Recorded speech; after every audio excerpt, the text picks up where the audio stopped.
Hi guys, welcome back to a new episode of Finance and Crypto Guide. Today in this video, I'm going to show you how you can log into your NBKC Mortgage account.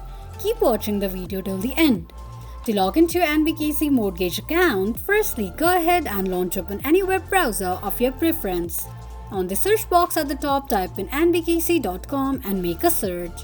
The official page of NBKC Mortgage account will appear on the screen.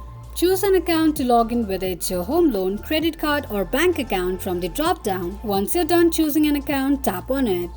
Enter your login ID and password associated with your NBKC Mortgage account and tap on Login. In case if you don't remember your password, click on Forgot Password option.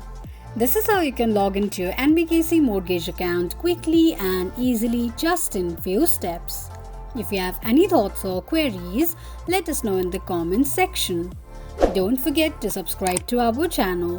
Also, press the notification bell icon so that YouTube will notify you whenever we post a new video.